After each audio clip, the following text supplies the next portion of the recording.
burunqi zamonda bu yerga yaqinmi emas, yiroqmi emas bir yurtda bir azim daryo bo'lgan ekan. Daryoga yaqin joyda bir beliqchi buvoy yashaydi ekan. Uning ikki o'g'li bo'lib, ularning onasi burunli o'lib ketgan ekan. Buvoy bo'lsa daryodan tutgan beliqning yerimini bozorda setib, uyga un, yog', ko'ktatlarni setib oladi ekan. Qolgan yerimini uyga opirib, bolalari bilan pishirib yeydi ekan. Aylar, yillar o'tibdi. Bir kuni buvoy tuyuqsizla og'rib qoldi. Buvoy ikki o'g'lini chaqirtib, ularga vasiyat qildi. O'g'lim, sen ukam obdan qara. Unaga ham ona, ham dodi bo'l. Sen akangning gapini angla. Ko'p o'tmay, buvoy yo'riq dunyo bilan xo'shlashibdi.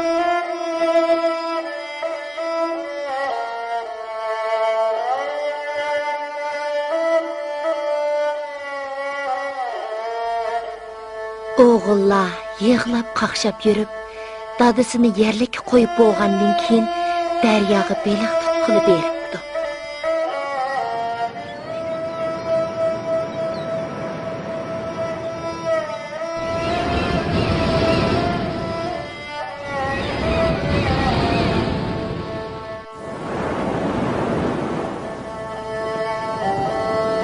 Lekin shuncha tirishibmi, aralib bir talla beliq tuta olibdi.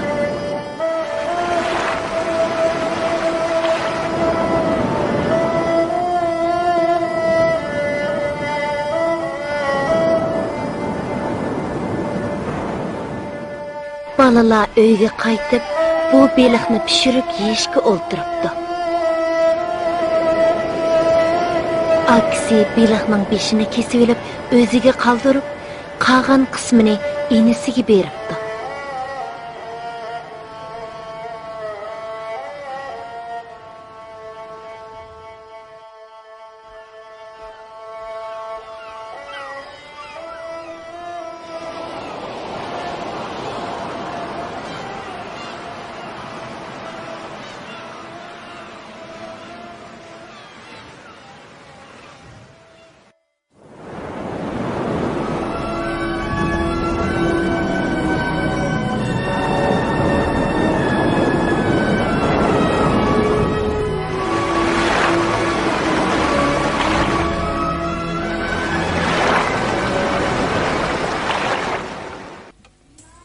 Kunlar shu tariqada o'tibdi.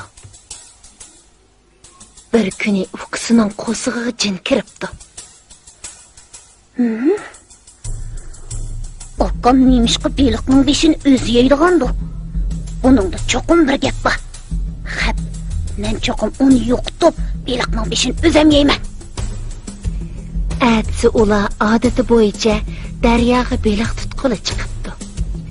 Ular burunqideklar bir talla beliq tuta olibdi. Aksi narsalarni yig'ishtirib uyga qaytishga tamshilganida Aka, o yerga qarag'ina, ajoyib bir beliq ko'rinyapti.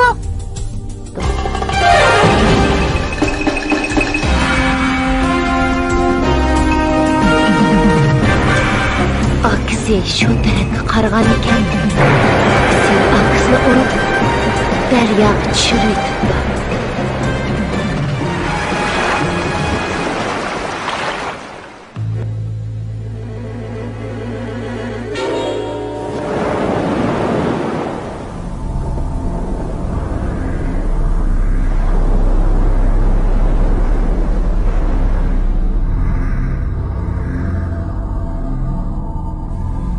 Shuning bilan u tutgan beliqni uyga opirib pishirib, oldi bilan beshini yeb beqib, uning nihoyat ta'msiz ekanligini his qildi. Ham o'zining xatolashganligini bilib, urib yig'labdi.